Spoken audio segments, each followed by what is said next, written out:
मिट्टी के गणेश बन गए। तो भगवान महादेव वो मिट्टी के गणेश को लेकर के कैलाश से अयोध्या आए। साधारणतः कोई बच्चा जन्म लेता है तो खिलौना भेंट किया जाता है। तो भगवान महादेव एक ग्रामीणी ग्रामवासी साधारण रूप में मिट्टी के गणेश को लेके आए। माता कौशल्या को दिए, बोले राजमाता ये आपके पुत्र के लिए भेंट है। तो माँ कौशल्या देखा बहुत सुंदर गणेश अच्छे लगते हैं, तो रामलाला के पास में रख दी। जब माँ कौशल्या कभी इधर उधर चली जाती थी, रामलाला पलना में झूला में रोते थे। वो मिट्टी के गणेश क्या करते थे, वो सचमुच गणेश बन करके वो पलना के झूला के रस्सी को पकड़ करके ऐसे झूलाते थे। जब माँ कौशल्या आ जाती थी फिर मिट्टी के गणेश बन जाते थे। तो श्री राम जी के बाल्य लीला में पहले श्री गणेश जी खिलौना बनकर किया है। बोले श्री गणेश भगवान की जय। अब देवी लक्ष्मी अनंत ब्रह्मांड की मालकिनी लक्ष्मी वो मने विचार की मैं क्या भेंट दूं। तो लक्ष्मी एक साधारण स्त्री के रूप में आई अयोध्या में, एक गुड़िया दी, गुड़िया। और माँ कौशल्या को बोली राजमाता आपके पुत्र जब रोएंगे तो उनके गोदी में दे देना और कहना ये आपकी बहू है, तो शांत हो जाएंगे। तो लक्ष्मी गुड़िया के रूप में राम जी के साथ खेलने लगी। देवी पृथ्वी जिस पृथ्वी पर आप बैठे वो गेंद के रूप में फुटबॉल के रूप में आई। तो राम जी के अगल बगल में जितना खिलौना है वो सब देखने के लिए मिट्टी के थे, प्लास्टिक के थे, लकड़ी के थे, परंतु सारा को सारा खिलौना देवी देवता थे। श्रोताओ, हमारी सनातन धर्म में आज भी कोई बालक जन्म लेता है, उसकी जन्मोत्सव में खिलौना भेंट किया जाता है। तो बच्चा का खिलौना कैसा होना चाहिए? बच्चा को ऐसा खिलौना दो जिस खिलौना में धार न हो, जैसे चाकू, पेंसिल, ब्लेड, इस प्रकार खिलौना बच्चों को देना नहीं चाहिए। तो मुख में लेंगे मुंह कट जाएगा। और बच्चा का खिलौना छोटा होना नहीं चाहिए।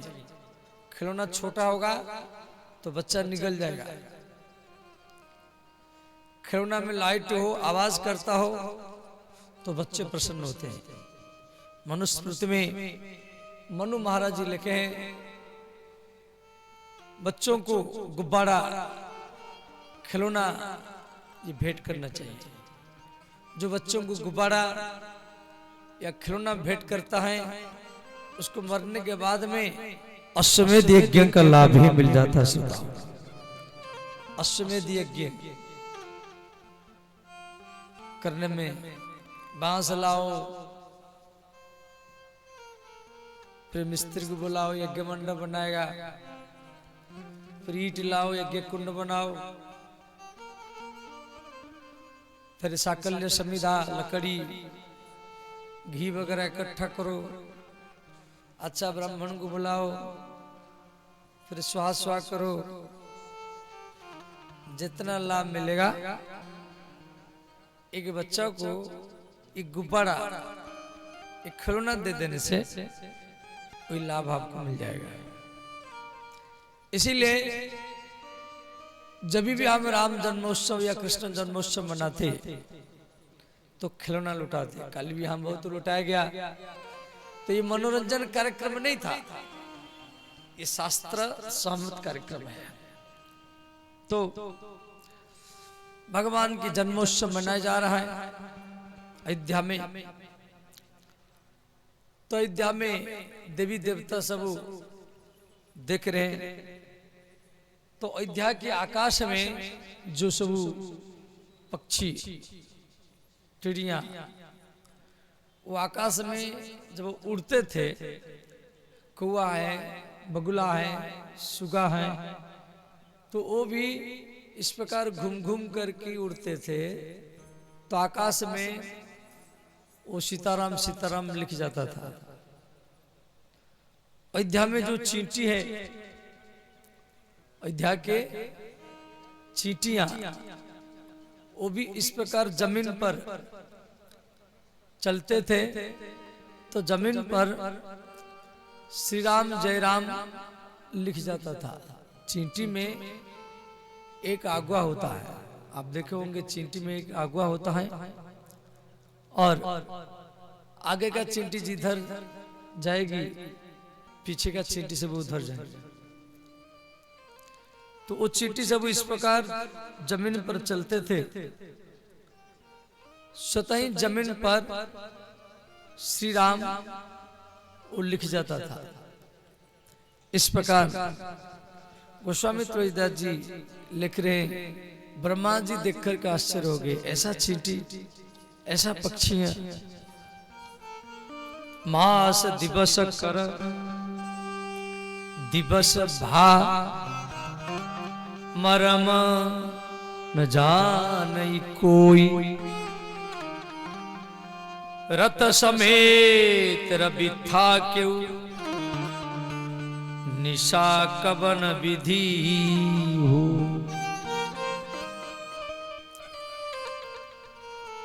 मास दिवस कर,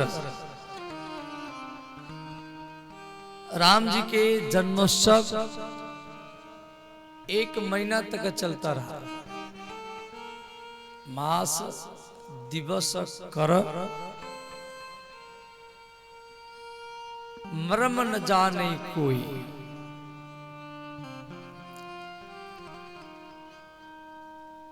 रथ समेत रवि था क्यों। रवि शब्द का अर्थ है सूर्य।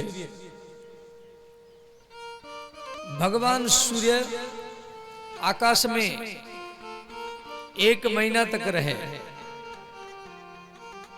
रथ समेत रवि था क्यों निशा कवन विधि हुई, रात हुआ नहीं। देखो 1 महीना तक अयोध्या में दिन रहा। अब ये तुलसीदास जी लिखे हैं तो ये कोई अचंभा की बात नहीं है। अभी भी हमारा पृथ्वी में कई जगह है, कुमेरु सुमेरु में 6-6 महीना तक दिन होता है, इकट्ठा 6 महीना दिन होता है और इकट्ठा 6 महीना रात होता है। अभी भी चाइना सरकार ऐसा सूर्य बना लिया, नकली सूर्य, और रात में भी सूर्य जैसे दिखाई देता है। तो अयोध्या में 1 महीना तक दिन रहा। तो चंद्रमा राम जी को याद किया, क्या भगवान सूर्य अस्त हो नहीं रहे, सूर्य अस्त नहीं हो रहे, तभी तो हम आकाश में आएंगे। भाई सूर्य यदि डूबेंगे तभी तो हम आकाश में आएंगे। और सूर्य अस्त होगा तब चंद्रमा आकाश में आएंगे, तभी चंद्रमा को राम जन्म के सुख मिलेगा। तो उस समय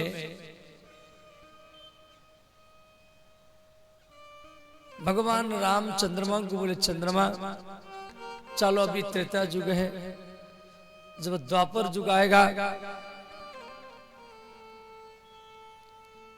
तो मैं रात में और आपके वंश में अवतार लूंगा। अभी की बार मैं सूर्य वंश में अवतार लिया, अगली बार चंद्रवंश में अवतार लूंगा। अभी की बार दिन में जन्म लिया, अगली बार रात में जन्म लूंगा। चंद्रमा ने कहा भगवान द्वापर युग आएगा तो बहुत वर्ष बीत जाएगा, तब आएगा, तब तक मुझे इंतजार करना पड़ेगा, मुझे अभी कोई सुख मिलना चाहिए। तो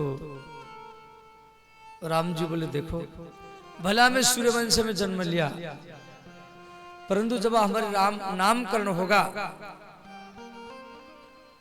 तो मेरे नाम के साथ आपका नाम जुड़ा रहेगा। तो इसीलिए रामचंद्र, राम सूर्य नहीं, बोले श्री रामचंद्र भगवान की जय।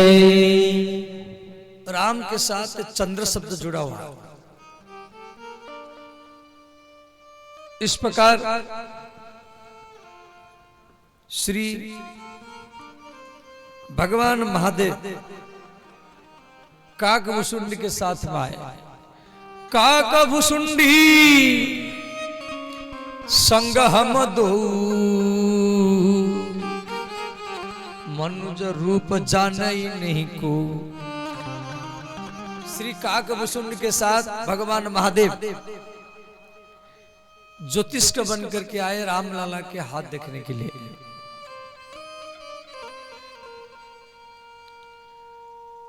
देखो भगवान महादेव पहले तो वशिष्ठ जी के शिष्य बन करके आए राम जी के स्वस्ति वाचन करने के लिए। दूसरी बार आए गणेश जी के साथ, खिलौना भेंट किए।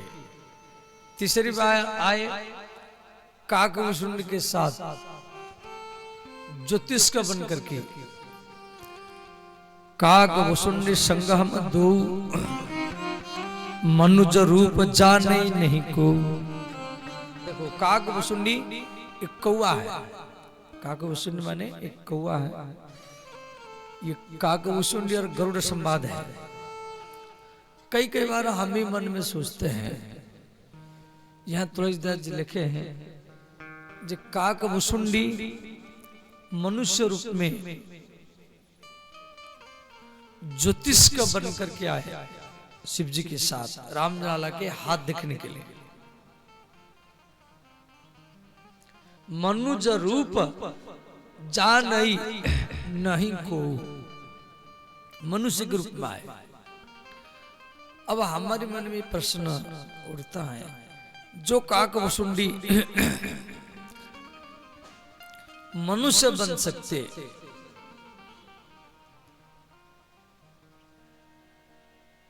तो वो कौवा के रूप में क्यों रहते? काकभुसुंडी कोई पूछा जी बाबा यदि आप अयोध्या में मनुष्य बन कर गए तो मनुष्य रूप में क्यों नहीं रहते, ये कौवा के रूप में क्यों रहते? ऐसे कौवा को चंडाल पक्षी माना गया। कौवा मलमूत्र खाता है, इस शरीर में आप क्यों रहते? काकभुसुंडी बोले भैया मैं 1000 बार मनुष्य बन चुका हूँ, 1000 बार मनुष्य बन चुका हूँ। ब्राह्मण भी मैं पहले बना था उज्जैन में, कछुआ बना, करकेटा बना, मछली बना, सांप बना, मेढक बना। मैं इन 84 लाख योनि में 1000 बार मनुष्य भी मैं बन चुका हूँ, परंतु मैं जब कौवा बना तो कौवा के जन्म में, कौवा की योनि में मुझे राम का भक्ति मिला, इसीलिए ये कौवा का शरीर मुझे ही प्रिय लगता है। इसी कारण मैं कौवा के शरीर में रहता हूं। देखो जिंदगी का तो बहुत समय है। आप ट्रेन में, कार में, बस में जो समय दिया है उस समय आपका साथ नहीं देगा। दुकान में, खेत में जो समय लगाया उस समय आपका साथ नहीं देगा। बच्चों में, स्त्री में, पति में, घर में जो समय आप लगाया उस समय आपका साथ नहीं देगा। खाने में, पीने में, हंसी मजाक करने में, ताश खेलने में जो समय लगाया उस समय भी आपका साथ नहीं जाएगा।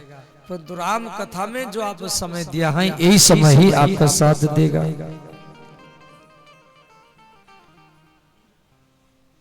तो श्री काकभूषण को मनुष्य शरीर में राम भक्ति नहीं मिला था,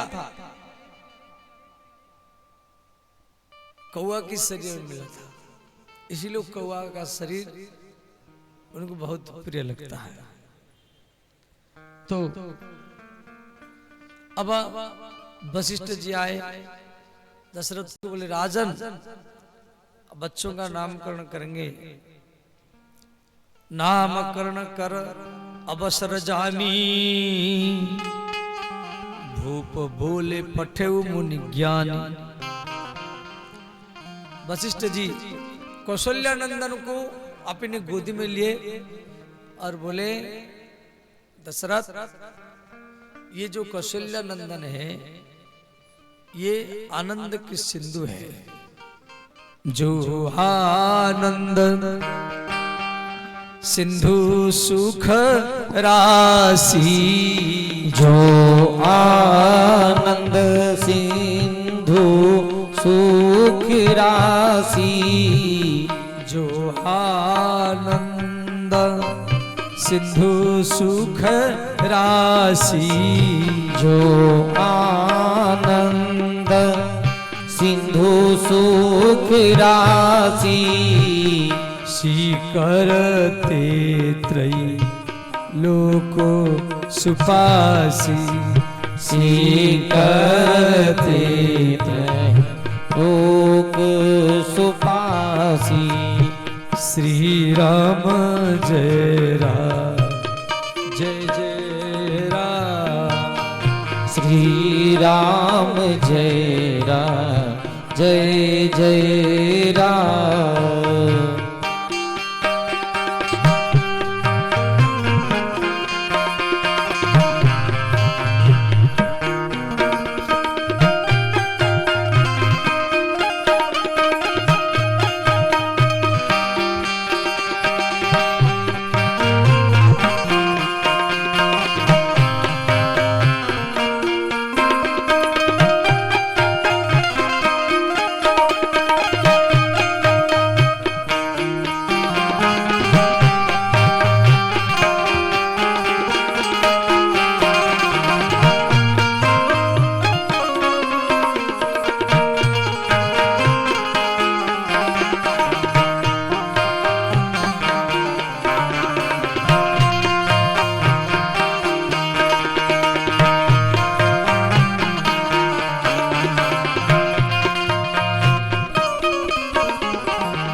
सन कर जोई, विश्व भरन को सन कर जोई।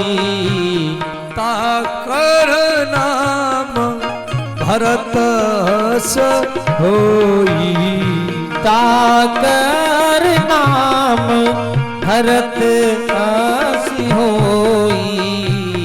मंगल भवनय अमंगल हारी, मंगल भवन अमंगल हारी। प्रभु सुदशरथ अजीर बिहारी, प्रभु सुदशरथ अजीर बिहारी। हर हर महादेव सब।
समस्त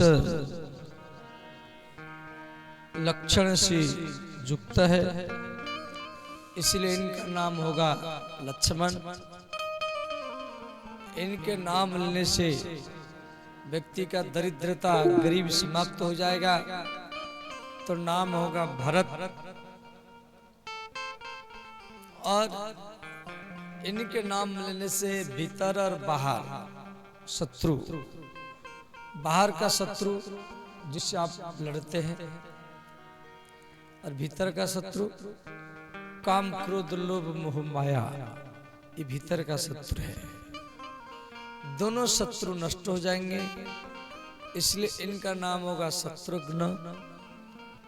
राम रमन्त योगिन यस्मिन् स रामः, जो राति राष्ट्र राष्ट्रवाचकम मत्स्य मंगलवाचकम, जो स्त्री का नहीं, पति का नहीं, बच्चों का नहीं, परिवार वालों का नहीं, रिश्तेदार वालों का नहीं, जो गांव का, समाज का, देश का, राष्ट्र का बन करके रहे, जो हर स्थिति में हर समय में समाज का बन करके रहे, देश का, राष्ट्र का बन करके रहे, उसी व्यक्ति को राम ही कहा जाता है। राष्ट्र राष्ट्रवाचकम, राम माने राष्ट्र, और म माने मंगल, राष्ट्र से मंगलम राम इति विधीयते। राम का कई अर्थ है। जो सबके हृदय में रमन करता वो भी राम है, या जिसमें सब लोग रमन करते उसको राम कहते हैं। तो राम लक्ष्मण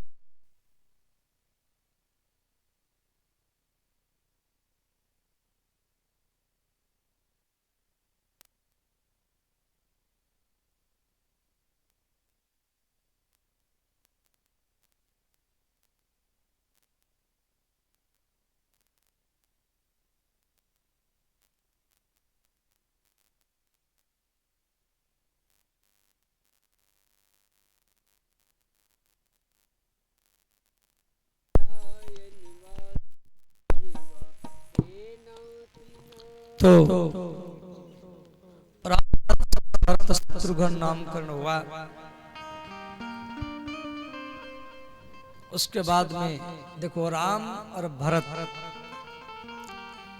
ये दोनों श्याम वर्ण के हैं। राम और भरत को आप मिल बैठा दो,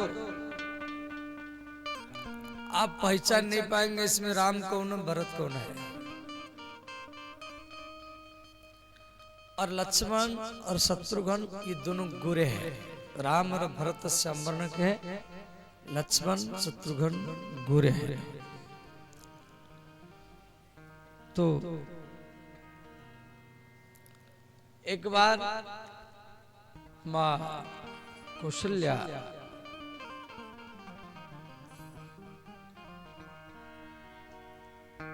राम लाला को स्नान कराई और श्रृंगार किया। चरण का श्रृंगार, घुटना का श्रृंगार, कमर में कछनी, हाथों में कंगन, गला में कस्तूमणि और कान में कुंडल, घुंघरारी केस, आंखों में चंदन, ये अंजन, आंखों में अंजन, श्रृंगार करके और दूध पिलाई और लेटा दिया, सुला दिया। एक बार जननी अनबाए, करी श्रृंगार पलन पौढ़ाए। तो राम लाला को सुला करके वो अपने कुल देव श्री रंगनाथ भगवान उनका पूजा करने के लिए मां कौशल्या गई मंदिर में। और मंदिर में जैसे वो भोग लगाई और पर्दा लगाई, तो राम लाला मंदिर में लड्डू खा रहे हैं। कौशल्या ने विचार की मैं तो राम को घर में सुलाई थी और यहां हंस के लड्डू खा रहा है। तो मां कौशल्या दौड़ करके महल में गई और वहां रामलाला पलना में सोए हुए हैं। फिर दौड़ करके मंदिर में आई तो यहाँ रामलाला सिंहासन में बैठ करके लड्डू खा रहे हैं। तो कौशल्या मन ने विचार की शायद मैं पागल ही तो नहीं हो गई। फिर महल में गई, वहां रामलाला पलना में लेटे हुए। फिर मंदिर में आई, यहाँ रामलाला लड्डू खा रहे। कौशल्या माता घबरा गई। यहाँ वहां यहाँ और वहां माने राजमहल में और मंदिर में, यहाँ वहां दुई बालक देखा।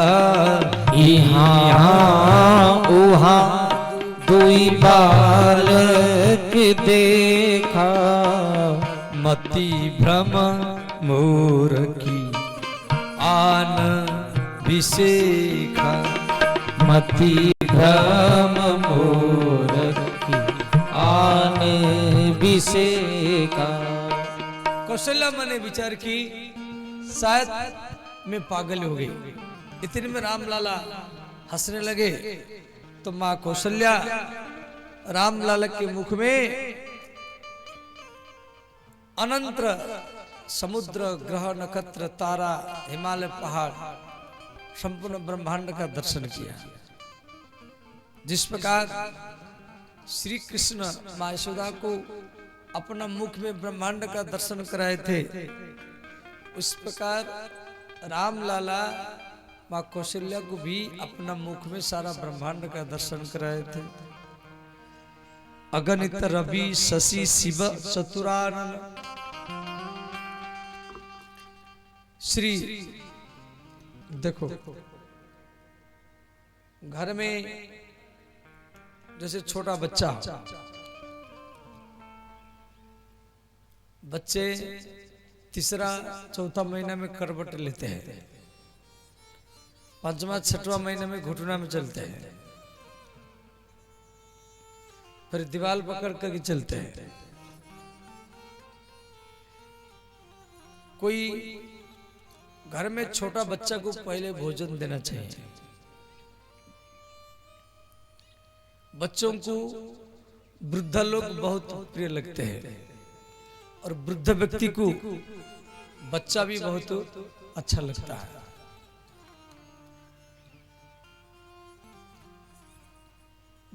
घर में बच्चों को पहले भोजन देना चाहिए। यदि आप दुर्गा मैया को लड्डू का भोग लगाने के लिए जा रहे हैं और आपका छोटा बच्चा आपको लड्डू मांग रहा है, जो मुझे लड्डू दो, और आप मना कर रहे हैं, मैं दुर्गा मैया को भोग लगाने के लिए जा रहा हूं नवरात्र में, आपको कैसे लड्डू दूं? मना मत करना। पहले आप बच्चा को लड्डू देना, उसके बाद में दुर्गा मैया को लड्डू देना, तो माँ दुर्गा जल्दी ही प्रसन्न हो जाएगी। माता और जगत माता में अंतर है। माता कौन है? जो अपनी बेटा बेटी को खिला करके बाद में खाती हैं, वो माता है। जो दुनिया के हर बच्चों को पहले खिला करके बाद में खाती हैं, जगत माता ही कहलाती है। माताओं में ज्यादा श्रद्धा होता है और पुरुष में ज्यादा विवेक होता है, ज्ञान होता है। साधारणतः परिवार में जो माता लोग होती हैं, बेटा बेटे को खिलाएगी, सास ससुर को खिलाएगी, देवर को खिलाएगी, पति को खिलाएगी, और सास ससुर देवर जो छोड़ देंगे उनके झूठनों को माता लोग इकट्ठा करती हैं और बाद में खाती हैं। सबको सुलाने के बाद में सोती हैं, सबको खिलाने के बाद में खाती हैं। तो माताओं में ज्यादा श्रद्धा होता है। दो प्रकार का धूली पवित्र माना गया, एक तो गोधूली और एक बालक की धूली। जैसे गैया आगे आगे जा रही और आप उसके पीछे पीछे जा रहे, तो गैया का धूली उड़ करके आपके ऊपर पड़ेगा तो वो धूली भी पवित्र माना जाता है। और कोई बच्चा धूली में खेल रहा है और आप घर से निकल रहे हैं और बच्चा आपके गोदी में आना चाह रहा है, छोटा बच्चा है, और आप उसको गोदी में ले लिया, तो उसकी शरीर से जो धूली आपके कपड़ा में लगेगा, आपका सारा दिन भी मंगल होगा, कल्याण होगा। श्री रामलाला धूली में खेल रहे हैं।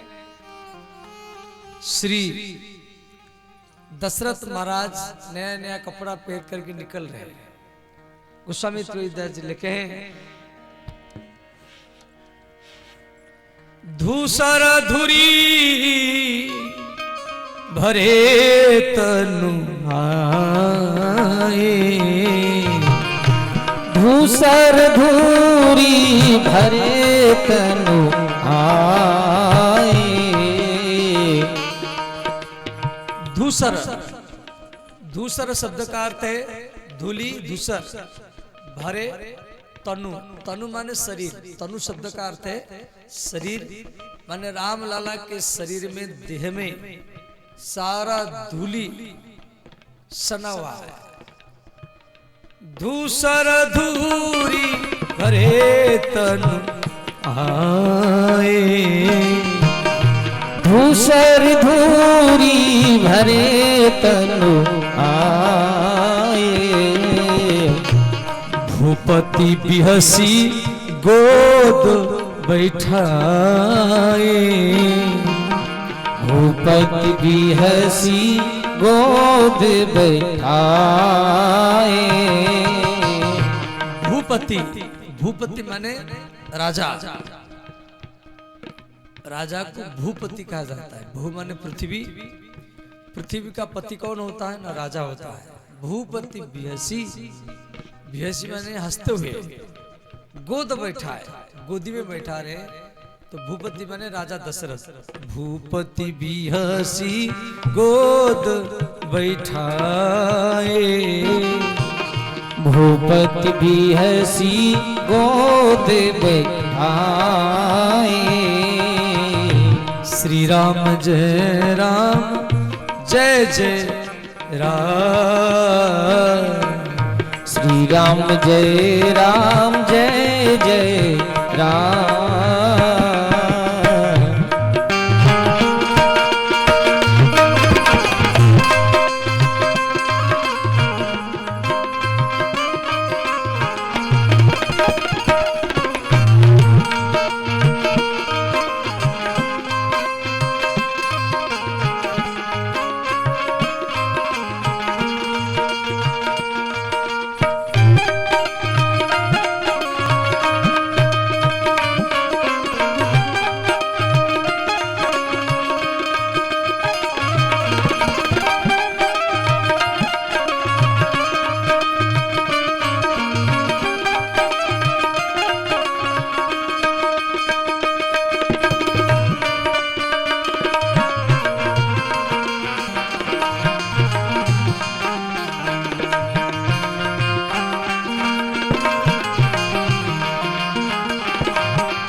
इस प्रकार श्री लाड़े ते पंचवर्षाणी, 5 वर्ष तक बच्चों को प्यार करना चाहिए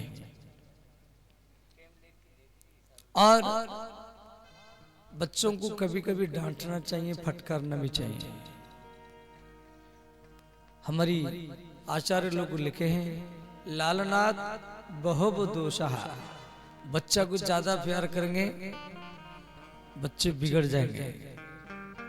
लालनाथ बहु दोषः ताड़नाथ बहु गुणः, बच्चा कुछ ज्यादा प्यार करेंगे तो बिगड़ेंगे, कभी कभी थोड़ा सा कान पकड़ लेंगे, थोड़ा डांट देंगे, थोड़ा फटकार देंगे, तो बच्चा का भविष्य, जिंदगी सुधर जाएगा।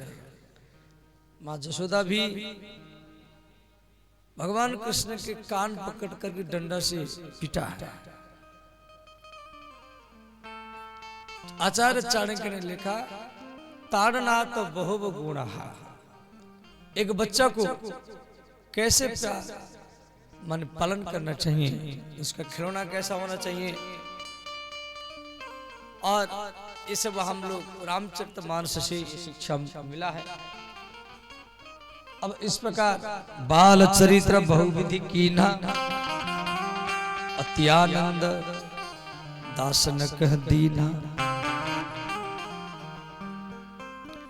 इधर रावण सोच रहा है मेरा शत्रु धीरे धीरे बड़ा हो रहा है, अब मैं करूं क्या।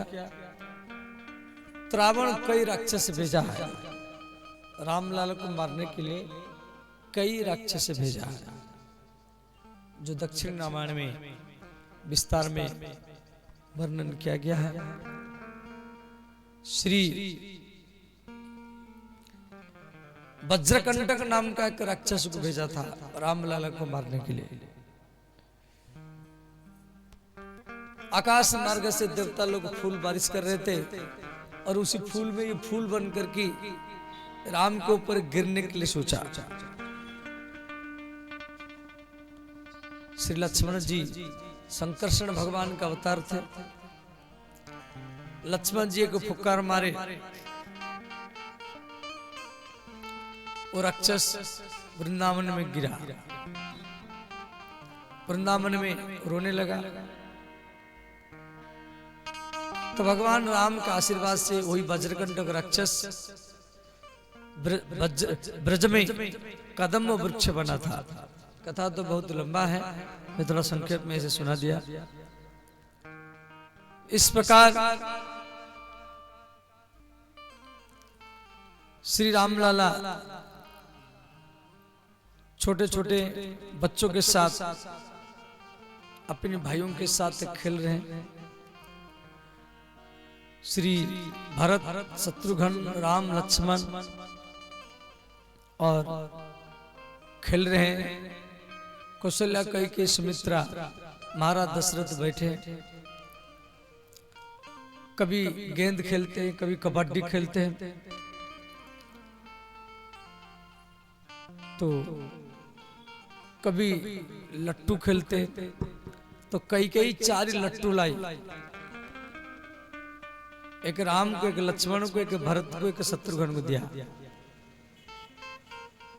का पुत्र, मैं जब 1, 2, 3 कहूंगी, अपनी अपनी लट्टू को छोड़ना जमीन पर, और जिसका लट्टू अंतिम समय तक घूमेगा उसको प्रथम पुरस्कार मिलेगा। इधर रावण राम को मारने के लिए अयोध्या में एक वन में एक पेड़ के नीचे छुप करके बैठा है, और राम, लक्ष्मण, भरत, शत्रुघ्न के हाथ में लट्टू है। कैकेयी 1, 2, 3 कहा, चारों भाई एक साथ में लट्टू को छोड़े। तो पहले राम जी का लट्टू गिर गया, और राम जी हंस रहे हैं, छोटे से राम हंस रहे हैं। और माँ कैकेयी राम को ज्यादा प्रेम करती थी। साधारणतः राम जी कैकेयी के महल में ज्यादा रहते थे। तो कैकेयी राम लाला को गोदी में लेकर के बोली, पुत्र राम, आपका लट्टू गिर चुका है, और आप हंस रहे हैं। तो राम जी कैकेयी के कान में बोले, है माता, भैया भरत जीते हैं, इसी बात का मुझे प्रसन्नता है, इसीलिए मैं ही हंस रहा हूं। हारे हूं खेल जीता वही मोही, राम का स्वभाव था अपने भाइयों को जिताना और स्वयं हारना। घर में यदि आपके 2-3 बच्चे हैं, जिस बच्चा के अंदर में सहज स्वभाव है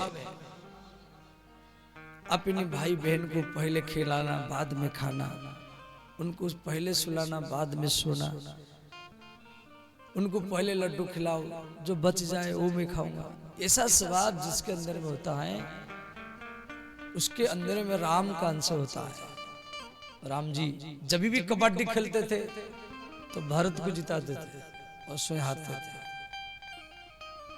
तो माँ कैकेयी सुन करके बार बार बलहारी जाती हैं। तो राम जी बोले माता में कोई कला देखा तो? कैकेयी ने क्या देखा, कौन सा कला जानता है? तो भरत का लट्टू घूम रहा था। तो राम जी क्या किए, धागा को फेंक करके लट्टू को अपने हाथ में ले आए और वो लट्टू में धागा को लपटा करके और घुमा घुमा करके फेंगे। लट्टू आकाश में उड़ा। रावण पेड़ के नीचे छुप करके बैठा था तो लट्टू जा करके रावण की खोपड़ी में ही घूमने लगा। रावण का 10 मस्तक है, वो 10 खोपड़ी में 10 बोरिंग किया। रावण भयभीत होकर के लंका की ओर भाग गया। तब से वो कभी अयोध्या की ओर नहीं देखा। तब से रावण के मन में सोच रहा, जिसका लट्टू मुझे भगाया मैं उसको क्या मारूंगा। बाल चरित्र हरि बहुविधि कीन्हा, ये सब दक्षिण रामायण में राम जी के बालेला बहुत बहुत लिखा हुआ है। और श्री मां कौशल्या राम लाला को सुलाने के लिए जा रहे हैं। देखो छोटे बच्चों को सुलाते समय में कहानी सुना करके, लोरी सुना करके सुलाना चाहिए। बच्चों को डांट फटकार के सुलाना नहीं चाहिए। बच्चा को जैसा गाना, जैसा कहानी, जैसा कथा सुना करके आप सुलाएंगे, बच्चे ऐसा ही बनेंगे। आप सब कथा सुन रहे हैं, जब आप छोटे बच्चे थे, 3 साल के थे, उस समय भी आपको आपकी दादा दादी जो गाना कहानी सुना करके सुलाते होंगे, वो भी आपको याद आता होगा। तो श्री मां कौशल्या राम लाला को सुला रही। श्री सूरदास जी के भजन लिखे।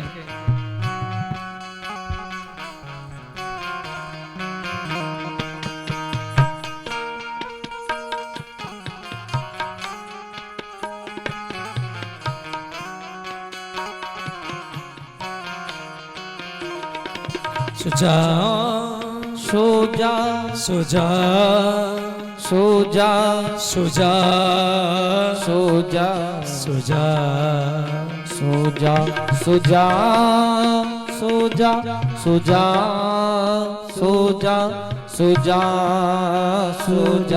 सोजा सोजा सुजा सोजा सुजा सोजा सुजा सोजा सुजा सोजा सोजा सोजा सोजा सोजा सोजा सोजा सोजा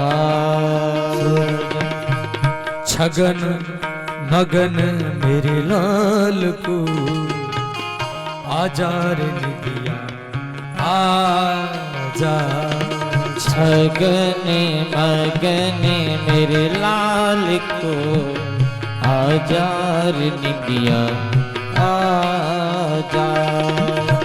छगन मगन मेरे लाल को आजा रे निदिया आजा। छगने मगने मेरे लाल को